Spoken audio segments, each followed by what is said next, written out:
How's everyone doing? I'm Doctor and thank you so much for listening to this video. And today we're going to be doing something a little bit different. For those of you who already know my channel, this is more a tutorial more than anything for beginners on Violinist. And if you're new to my channel and you click this video because you want to become better at being a violinist, then hello.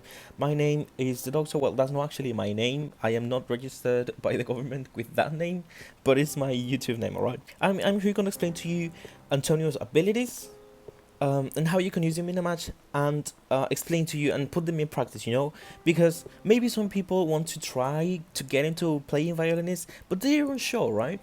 Because you don't know how he works, and maybe you don't know practice mode exists. By the way, practice mode is a thing. If you do not know what practice mode is a mode in which you can play a hunter with no limit to his abilities, basically, or any character for that matter. If you want to know how to get in that, it's you go to here to play a match, and then you go to custom script, and in custom script you will see that there is a mode over here, to the very left, to the very right, sorry, called single training. And in single training you get to play as a faction or a hunter, and then you will be prompted with a screen in which you will choose a hunter you want to use, and it's basically a free mode. Basically you can use your abilities with no cooldown.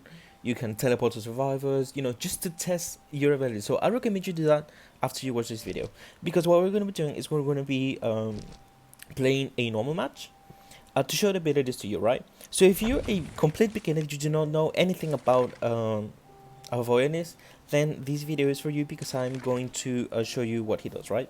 So I used to be an A badge violinist. I got to number 11, and so I'm pretty experienced in him. The thing is, I started playing around, right? So, but don't let my character points deceive you. I'm actually very good, right? So first, before going into playing the match, I'm going to read to you the abilities that he has so that you understand them, and I'm going to explain to you, because sometimes the game's descriptions of the abilities can be a little bit confusing, right?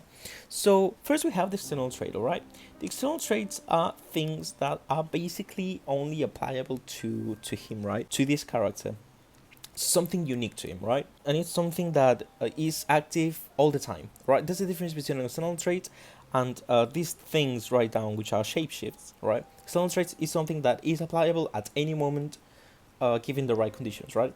And usually these ones, shapeshift, are things that are locked behind cooldowns, okay? So and they're also locked behind presence. So you have to fill certain criteria first in order to use them. And external traits don't do that. They're just things that happen, are active all the time. Some of them have a prompt, which is, for example, terrifying melody. This is active all the time as long as some criteria is met, which means Antonio plays out terrifying music with all the melody in the world. Survivors will be infected with multiple stacks of demon notes, right? So the external trait is really demon notes, which says survivors' movements are affected by the music resounding in the ears. They need to find a quiet place to calm down. 1, 2, 3 stacks. This means that this can be stacked from 1 to 3. That basically all it means. They need to find a quiet place to calm down. Oh, sorry, I read that wrong. 1, 2, 3 stacks of demon notes will decrease movement speed by 4, 8, and 12%. Now, that may not seem like much, right? You'd be like, oh, like 4, 8, 12%. How much really is that? So you have to understand, right? 12% is actually significant, and percentages are a really big part of Identity 5 as a whole. So decreasing in 12% of speed is really, really useful, because you're gonna get closer faster to the survivor, right? So you're gonna stack the things as much as possible, and decrease the cutting, healing, and gate opening by 15, 13, and 50%. That is a lot, right? That is an absolute monster of a percentage. So you wanna have as many survivors as possible with as many demon notes as possible, okay? So that is essentially the gist of it. You want to have these demon notes up as many times as possible, and they will last for 40 seconds as a total, alright? So basically, if they do not do anything, they will last 40 seconds. If they just run around, decode, and stuff like that, they will not take them off until 40 seconds have passed. Well, there are no other survivors within 12 meters. That's also an important thing, because they, as the description says, they need a quiet place to calm down. Right? The affected survivor can calm down through meditation and remove the effect of the demon notes 4 times faster. Right? This applies to the 12 meters, right? As long as they are 12 meters away from a survivor, they can take out the the demo notes by themselves without the need for the 40 entire seconds to pass. That's actually really fast when it does that. So you're gonna have them clumped, and you want to have them have as many demo notes as possible, right? That is something really useful. Now let's go to the shape shift. Now this first thing here, if you're basically new as a hunter as a whole, this is just something that you can change. You can switch the trait to any of the three of the seven, sorry, and you unlock them all if you're a complete beginner after doing some quests and leveling up and stuff like that, right? So do not worry too much about those. But I want to say, Antonio really benefits from peepers in the right conditions, right? And depending on the map, you want to bring peepers. And what do I say depending on that? Because sometimes you want to bring teleport because he has horrible chase. It may not seem like it, but he actually does until he gets his final presence. So you want to go teleport in maps for example, Lakeside Village, Chinatown. If you get Asylum, maybe because of the stupid amount of walls that there's in that map. Golden Cave as well. Maybe even Namus Factory because that is actually pretty big. I almost forgot Moonlit River Park. Also, one of the maps where I really advise for you to bring teleport. And by the way, if teleport is also really beginner friendly once you unlock it, because it's really versatile. You know, you can't go wrong with teleport, right? You just can't. Even in the early, mid, and end game, it's just great trait. But if there's no need to in the early game, for example, if it's not a big map, then I recommend you bring peepers because peeper is going to be more useful to you, and I'm going to show it if we get one of those maps which is really small, right? So the shapeshift thing. Let's see the first one. Sonata is the name of the ability. Antonio plays the first music note on the target location. He can use his ability to play a second music note in 5 seconds, right? So you can place one note and then you have 5 seconds to place the second note. And this is going to create a terrifying string, right? Terrifying string music. And what does this terrifying string does? Okay, now it explains it down below. Stays on the field for 13 seconds but only deals damage right when it's generated, okay? So if you put the string down, it's not going to do any damage after it has been generated. So you have a window of about 1 second, and you have to be really precise in order to do that. So mobile players, actually, Antonio is really friendly for mobile players, and I have a hard time using him in on laptop, and people that are experienced in playing gaming in laptop settings, you eventually get used to it. So if you're planning on using him on PC. But he's really mobile friendly. Of course, this game is it's intended to be a mobile game, right? So the buttons that you use is actually really smooth. But you also have to note, right? If there is a time in which the note travels to the place where you want it to go, right? And that's a little bit advanced because if you wanna do damage with the note, you actually have to calculate a little bit the speed at which the survivor is going if he's going to go in a straight line, and then you have to calculate the speed at which the node is going to generate. So actually Antonio means do you have to do a lot of math, but it's mostly intuition. Once you get the hang of it, like after the first like 2 or 3 matches you get the hang of it. And actually this is why I recommend you to practice in single training, because you can get the survivors to just run in a straight line, and then you can practice how fast the survivors go, how fast the node travels in order to generate that second string, right? And we're going to show it in a normal match. Do not worry. I'm going to show you the things that happen. And if they are hit or pass through the string, they will generate one normal attack. So they will generate one stack of demons, whether the damage happens or not, as long as they pass through it. And of course, if you hit them with the string, then they get damage generated with a normal attack. And these survivors touch the same music string later, another stack of demons will be inflicted without dealing any damage. Okay, again, it only does damage when it's generated, but if they pass through the string again, they will get another stack of demons. So you can use it, in entrances where they have to go back and forth in order to trick them into getting these stacks of demons, and they get decreased movement speed and decreased decoding speed. There's a 5-second buffer for the string music to inflict another stack of demons, right? 5 seconds have to pass between the first time they pass through the string and the second time in order to generate another stack of demon nodes. When two music nodes are more than 12 meters horizontally apart, they will not generate terrifying string music. Okay? So, here's the important part, right?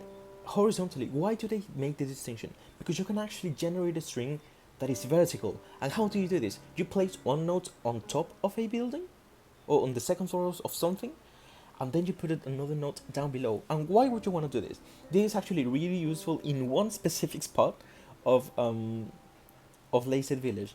I actually have a video on this. I'm gonna link it down below. And watch it after this video, or maybe watch it right now, just the first clip, because actually it's on the first clip. Okay, I don't know if she's gonna try to bottle blocking while Prospector does the rest of the ciphers, because if they do, that's a really bad idea. Okay, it doesn't seem to be the case because Prisoner just went on his own. If he goes up the boats, he's dead. Okay, he's dead. Yeah, did you look at that? Did you see that? Oh, I'm so good. I'm sorry. That was a really nice string. So that's the thing with the boat. Like, if you try to run away from Antonio, for example, on the boat, that's what's gonna happen to you. You're gonna get that string done. Of the video. But I would have asked you to watch the whole thing. There's a spot in Legacy Village in which if a survivor passes through the window, the small boat window, there is a 1 second window in which they cannot move because they are falling.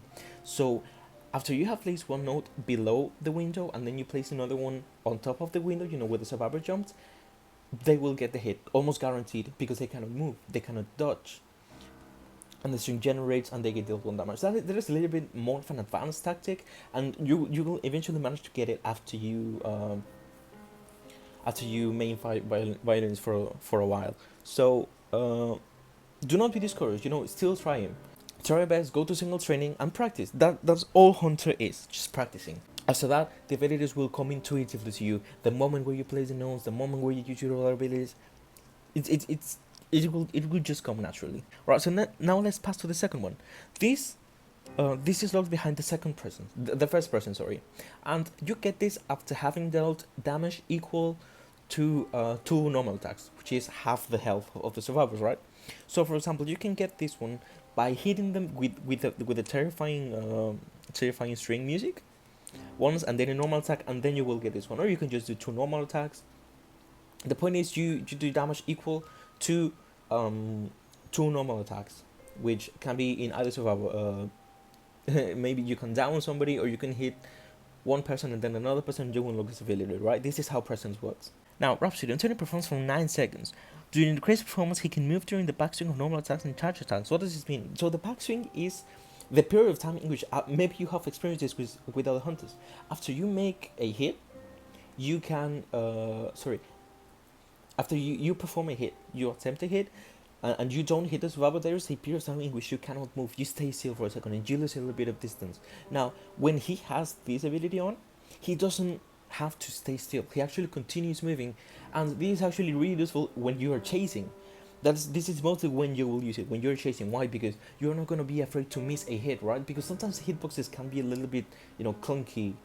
So you may think you will hit them, but then you don't. And then that 1 second you spend staying still, they have actually made quite some distance. And you have to spend another 5 seconds to catch up to them, right? And those 5 seconds eventually add up. Okay, so you want to use this ability when you are chasing somebody, especially really close, so that you can just spam the hit, and then you will not have to worry about that little pause. And I will try to show how that little pause affects you and how you can use this ability to your advantage, right, in the match. Now that I think about it, maybe it's going to be on the next video because I think this video is starting to get a little bit too long. So I'm just going to explain this thing to you, and then next video I upload is going to be showing you this, right? And his stats won't allow scene features, you know how sometimes when you hit a survivor against a wall, you hit the wall, and again the pause that you make when you hit the wall is actually longer than just the backswing. So this also prevents you from actually hitting the walls, and this is actually really useful because you do not stop. This is basically a non-stop free hit for 9 seconds where you do not have to worry about any of those things, and so that's actually really useful, and you want to use it as much as you can when you're chasing somebody. What does terrifying music do? They will sensorify music notes, basically, which stacks demon notes, right? So music notes that ignore terrain and keep on flying and stack of demon notes to survivors hit, right? So this means they just continue flying. They literally just go on flying, and they will not stop. They will not collide with walls. You can actually hit survivors through walls with this. It doesn't deal damage, but it adds demon notes. So it's actually really useful when you're chasing, especially, right? Because you want to have as much movement decrease as possible. So this is actually really useful. And then Final Price, this is the best, by far the best ability Antonio has, because it actually gives you some leverage after you have placed the note. the terrifying string music. So within 17 meters of terrifying string music, Sensor Antonio can throw out his bow and pull the string music to make it vibrate, creating 10 scattered and fleeting spaces of stringy music, right?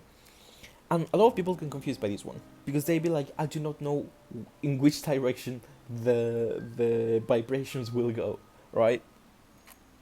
And I will explain that in a second. Survivors hit by the string music will suffer damage equal to a normal attack. Survivors in the areas between the pieces will be affected, and survivors will suffer repeated damage from the string music in 2 seconds.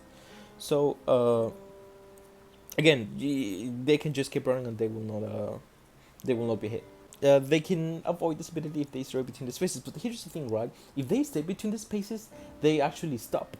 So you can use that time to get closer to them and hit them with a normal attack. Do not get discouraged if this ability fails, if you didn't hit them with a vibration. Just get closer and hit them. And if this happens in the match, I'm gonna show you how it happens, right? And I'm gonna show you why you wanna use it. So now, clearing up the doubt of when in which way do these strings in which way does the vibration go. So the vibration will not go in the direction you're looking at. It will go in the direction opposite of where you are in relation to the string. So basically, in in a more simplified way, it will go in the direction. If the string is in front of you, it will go in that direction. It will go in the opposite side of where you're on, right? And I'm gonna show it to you. Maybe I will put a clip somewhere right now so that you can see it. I'm gonna put a diagram somewhere, and then you will see what I mean by that. So that is the ability to explain, right? Basically, and I will now go into a match and I will show you how all these things come together. Now, as for the build, the Persona Web, this is an advanced build that I have. I do not recommend you bring this build if you're a complete beginner. Please do not pay attention to this one. Do not ask which build I have because this is a really advanced build. Because I do not bring the tension, and beginners, I recommend you bring the tension. Because since you are practicing a new character, you will most likely get to the end game in which all the ciphers are popped. So you want to bring the tension, especially if you are inexperienced in placing the strings. Since I am experienced in this, I can afford not to bring it, but I do not recommend you do that. I do not have a build for beginners. Because I've been using this for a long time and I do not have another one. So I'm gonna show you my, I guess you could say, bulletproof build. This is the one I bring for every hunter when I'm a beginner, basically. You may want to use this. Maybe you don't. Analyze which traits actually apply to you and which ones don't. Analyze which ones you can actually take advantage of. But the Persona Web is a whole different thing. But I actually used this one, Violinist 2. It's called Violinist 2 because I did one last time, but I just didn't delete it. But this is the one that I do. Again, do not recommend you use this if you're a complete beginner. So I'm just gonna play a match right now, and if this is in the same video, then hello. It turns out I didn't actually split it. But if you're watching this in a separate video, then hello, hi. So yeah, let's begin. Oh, I was playing Night apparently. I was playing Night a while ago. So we will see, right? We will try to. Okay, so we have Chinatown. I remember last video or a few minutes ago, I told you that in Chinatown you actually want to bring a teleport, because well, it's a really big map, and you're gonna have problems if you cannot find anybody. So just bring teleport, and I'm gonna show you how all these abilities work together, right? I'm gonna explain to you when they happen, how you can use them, and maybe some tips and tricks that you can use while you're playing a match. Now we are good to go. Since we do not have many stunners, only an enchantress, we're just gonna go. By the way, this is the first time playing against a psychologist. So it also helps as a training for me. That's why we're not bringing Simon. There's just one enchantress, and I don't think she's gonna make it's gonna be that much of a big deal. So first things first, we just carry on moving and try to find the first survivor. Now, I heard the cane go somewhere around here, right? I think I heard it from this direction. She could be in this cipher over here. I think she is. mine side could be. Somebody went up here, so I do not know who this is.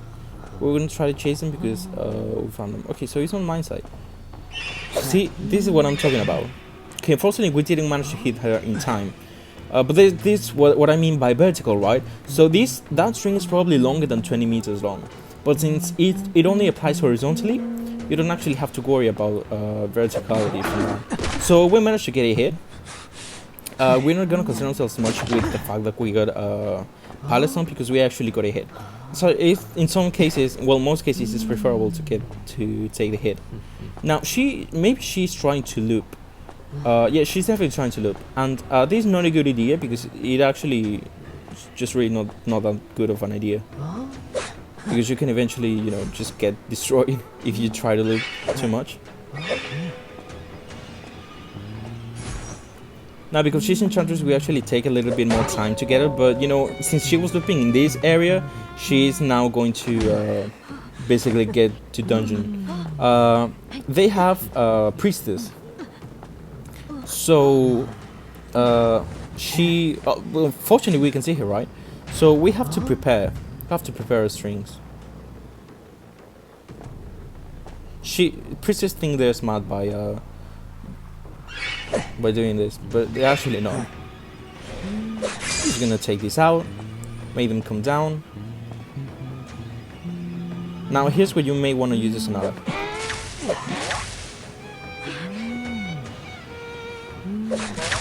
Right, so priestess takes a hit, and we can see that enchantress actually took out my. Sorry, I was distracted trying to get that string hit. Now we have priestess down. So as we can see, enchantress used her curse on me and actually made it so that I wouldn't have recovery after hitting her, which is something inexperienced enchantresses will do. Enchantresses that don't really know how to use the character, they will most likely do this because they panic, basically. Now we see psychologist over here. Since she's not decoding or anything, we actually do not concern ourselves too much with it. She's just running around, and that's not really a threat. So we also have to try to see if somebody else is coming. Now, less than 5 seconds.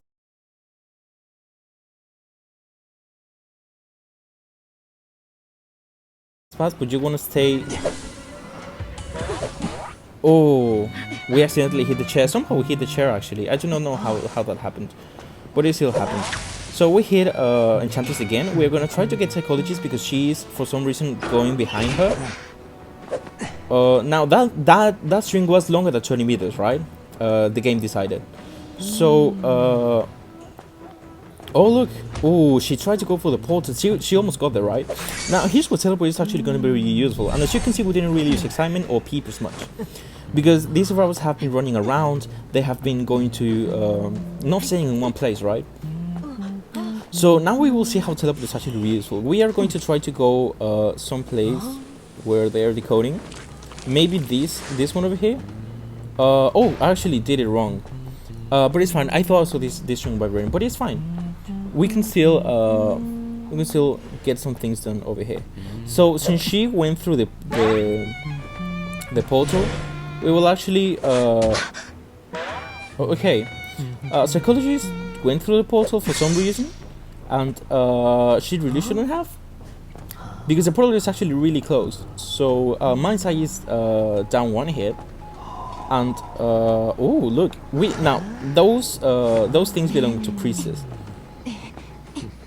Now she tried to get too close and we managed to hit her, right? So for some reason she wanted to be fancy, she wanted to get close to me, but now she just got hit again.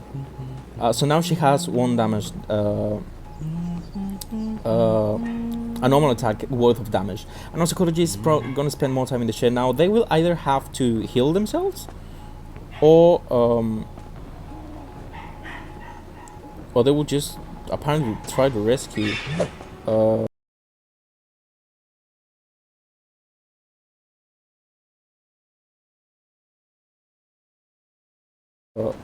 Now, you have to predict where the survivors are going to go, right?